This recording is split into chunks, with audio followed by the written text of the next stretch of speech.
Om Namo Bhagavate Vasudevaya. Om Namo Bhagavate Vasudevaya. Om Namo Bhagavate Vasudevaya. Narayanam Namaskritya Naram Chaiva Narottamam Devim Saraswatim Vyasam Tato Jayam Udhiret. Shrinavatam Swakata Krishna Punya Shravana Kirtana Hridayantasto Hi Abhadrani Vidhunoti Swahratsatam. नष्टप्रायेषु अभद्रेषु नित्यं भागवत सेवया भगवती उत्तम श्लोके भक्तिर्भवति नैष्टकी.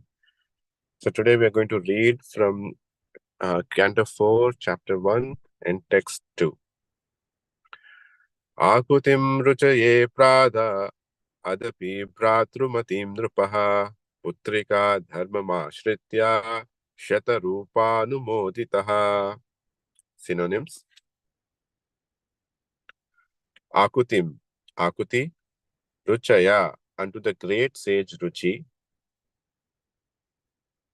Pradat, handed over, Api, although, Bhratramatim, daughter, daughter having a brother, Nripaha, the king, Putrika, get the resultant son, Dharmam, religious rites, Ashritya, take shelter, Shatarupa, by the wife of Swayambhuva Manu, Anumoditaha, being sanctioned. Translation and purport by His Divine Grace A.C. Bhaktivedanta Swami Srila Prabhupada. Srila Prabhupada ki jai. Akuti had two brothers. But in spite of her brothers, King Swayambhuva Manu handed over to Prajapati Ruchi on the condition that the son born of her be returned to Manu as his son. This he did in consultation with his wife Shatarupa. Purport. Sometimes a sonless person offers his daughter to a husband on the condition that his grandson be returned to him to be adopted as his son and inherit his property. This is called Putrika Dharma, which means that by execution of religious rituals, one gets a son. Although one is sonless by one's own wife,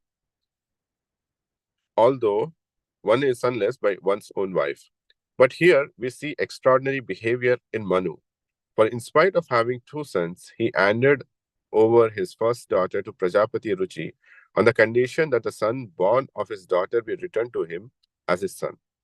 Srila Vishwanath Chakravarti Thakur comments in this connection that King Manu knew that the Supreme Personality of Godhead would take birth in the womb of Akuti. Therefore, in spite of having two sons, he wanted the particular son born of Akuti because he was ambitious to have the Supreme Personality of Godhead appear as his son and grandson. Manu is the lawgiver of mankind, and since he personally executed the Putrika Dharma, we may accept that such a system may be adopted by mankind also. Thus, even though one has a son, if one wants to have particular son for one's daughter, one may give one's daughter in charity on that condition. That is the opinion of Srila Jiva Goswami. Om Ajnanatimirandhasya Gnananjana Shalakaya Chakshurunmilitam Yena Tasmai Shri Gurave Namaha. Mukam Karoti Vachalam Pangvam Langayati Girim Yat Kripa Tavaham Vande Shri Gurundina Tarinam.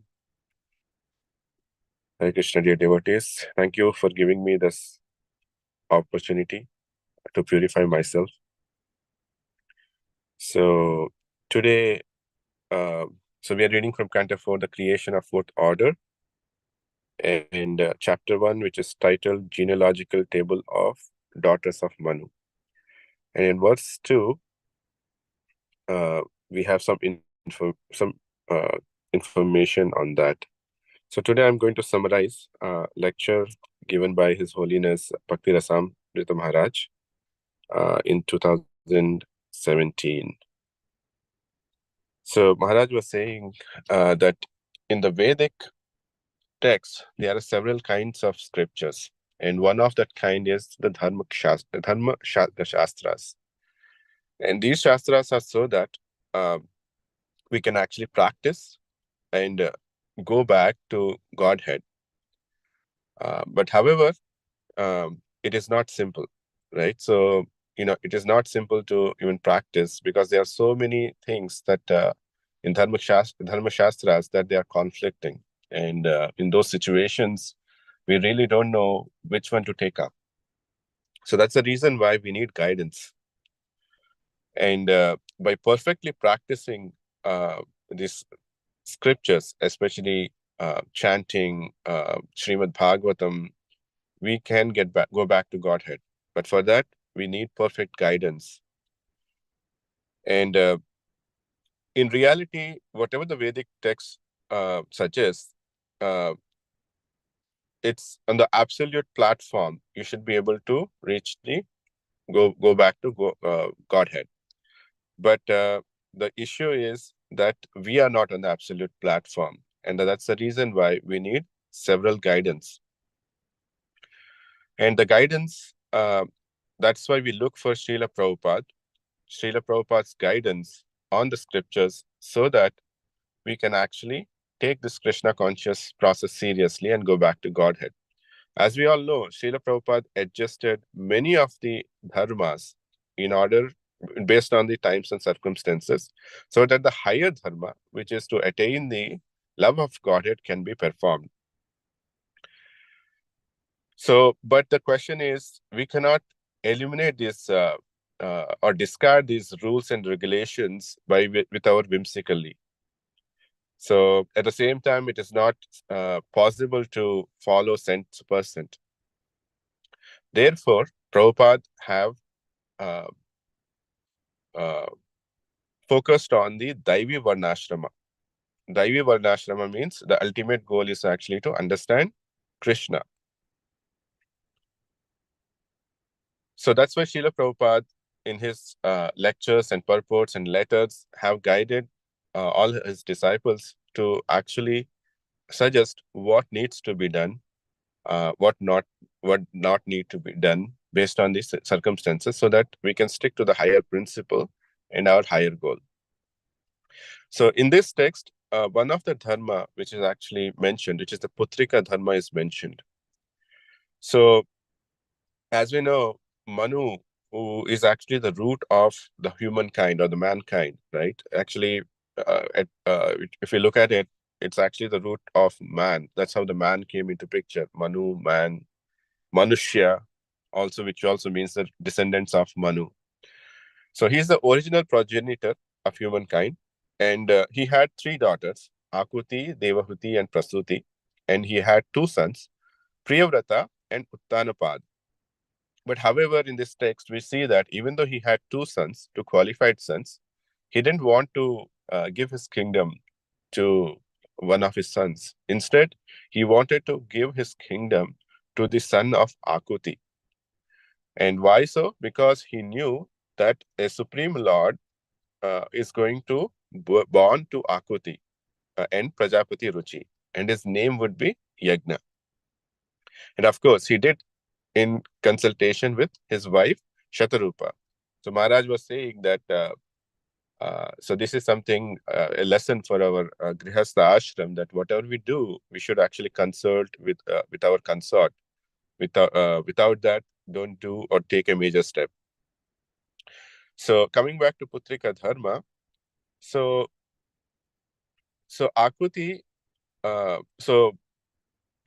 Maharaj elaborated a little bit more, like those families who do not have a son to perform their final rites, the daughter of the house is actually empowered to actually perform all the activities that the son can do.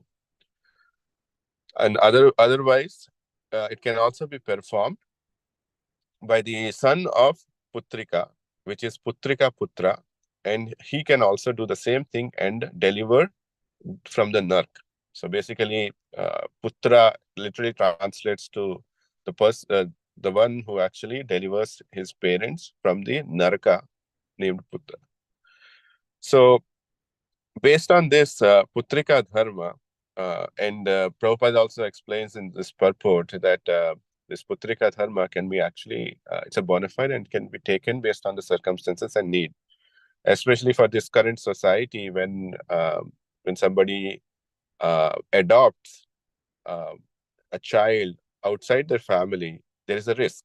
The risk is that we don't know what's the background of the child. We don't know what's the karma background, especially spiritual background. So there is always a risk of adopting the child means also adopting their karma into their life, into our lives. So there is a risk. But here, following the Putrika Dharma, the risk is minimized because we know, or that person knows, uh, the character and the nature of his daughter, the karma, and all the things are known beforehand. So the risk is pretty minimal. So in Shastras, there are two examples where this Putrika Dharma was performed. One of the example is from Vasudeva. So Vasudeva married daughter of king of Kashi, and obviously the king of Kashi made a condition that if he marries his daughter's son would take up the kingdom, and son became the kingdom. The other story is about the Babru Vahana. So as we know, Arjuna had 4 wives. So Draupadi, Shubhadra, Ulupi, and Chitrangada. Draupadi, we know how he got Draupadi. Then Subhadra. So from Draupadi, Arjuna's son was Shrutakriti. From Shubhadra, uh, it was Abhimanyu. From Ulupi, it's Irvan. And from Chitrangada, who is actually a beautiful daughter of king in Manipur, he got Babruvahana. So how it happened was when during the Draupadi's wedding, as we know, the the the Pandavas were on exile, and after that, Arjuna shoots the arrow in the eye of the fish, and he marries Draupadi, and then and his mother Kunti Devi basically advises or asks whatever you got, share it with 5 of your brothers, and that's how Draupadi became wives of Pandavas. And once it happened, and they came to a terms and condition that so Draupadi was going to stay with each of the Pandava for 1 year. And the condition was that in any circumstances, if any of other Pandava is going to enter the room of Draupadi and the concerned Pandava, with whom she's going to spend time for 1 year, then that Pandava would actually go on for an exile. And it happened that Yudhishthira Maharaj was with Draupadi during that time. And there was a Brahmana who came for rescue, and Brahmana requested that he need protection from the other external people who were about to, for the burglary and for the protection. So he requested, and during that time, Draupadi was actually with Yudhishthira, and his bow and arrow were actually in that room. So Arjuna had 2 choices: whether he helped Brahmana or he break his vow and go to an exile for 12 years to the forest. So, and this is where the conflict arises, right? You have 2 dharmas, and whatever you follow, you're going to lose one, basically. You are the loser at the end. So Arjuna chose an higher cause. He chose that as a Kshatriya, it's my actually duty to protect this Brahmana. So why would I not actually go into the room? That's okay. Even if I break the principle, break the oath that we actually took, I will go on exile for 12 years. But that is okay compared to the protection, the higher dharma of Kshatriya that needs to be performed right then. So he broke the principle. He went into the room, took bow and arrow. He protected the Brahmana, and after he comes back, he surrenders to Yudhishthira and says that he narrates the whole story, and he decides that he will go on exile. But however, Yudhishthira and other Pandavas try to convince him that it's actually done in the right spirit and in the right situation, emergency situation. This was not done whimsically. However, Arjuna decides that no, we have taken this decision, this promise, so I have to follow this. And that's when he goes on exile, and he actually goes to Haridwar first, and that's where he meets Ulupi, and he begets a son, Irvan. And afterwards, he travels to northeast, uh, where that's where the Manipur, and that's where he meets uh, his other wife, Chitrangna. It is said that she was very beautiful and he wants to marry her. That's when he approaches the king of Manipur and proposes uh, his interest for his daughter. So the king of Manipur happily agrees to that, but he says that the problem is the custom. So Manipur is actually based on matrigal, so based on the mother side. So the condition was that he can marry, but as soon as he uh, gets a son, she begets a son, his wife begets a son, it has to be handed over to Manipur, and he would be the next king, and who would be the Babruvahan. So he did the same. So after he got a son, he actually handed over both his daughter and son and gave it to the king. And after that, it happens that during the Kurukshetra war, after the Kurukshetra war, actually Yudhishthira performs his Ashwamedha Yajna, and he goes to Manipur. And the Manipur, when he approaches, and Babruwahana recognizes that it is his father who's actually come to rescue, or who is protecting the horse. So he had two options, or actually three options. One is to accept the challenge of Kshatriya and then fight, who is father, and through which, or basically accept the will or the surrender to the king, or surrender to Arjuna Pandavas, and give his kingdom. The second one is, or fight with his father, and we know the consequence. One of them would be killed. So he approaches his father and says that he chooses the option one, where he surrenders himself. And then Arjuna says to Babruvahana, what kind of Kshatriya you are? When you are actually subjected to a challenge, you are just surrendering unto me. That is not the quality I expected. So he actually provokes him to fight. And it happens that Babruvahana defeats Arjuna, and also he almost kills him. Arjuna becomes unconscious, and that's when Ulupi, who is actually daughter of, she's a Nagakanya, so from the and she has the money, and through that money, Arjuna is revived. So that's the story of Babruvahana, or that's the story of the Putrika Dharma, the two places where the Putrika Dharma was performed. So that's what Maharaj was saying, like Putrika Dharma is a one of the dharma that can be followed in case of family who actually do not have a son in their familyhood. And this is the Putrika Dharma, which is actually also can be performed. But the ultimate thing that Maharaj wants is like, whatever dharma we do, there are so many dharmas that as a grihastha also there are so many rules and regulations, and we must actually consult our guru, not whimsically deny anything, and whatever the rule that we are following as actually should be in line. The purpose should be that we actually focus on the higher principles, which is to attain the love of Krishna, because that is the ultimate goal that we all are aspiring for. So those were some of the points that I could actually understand from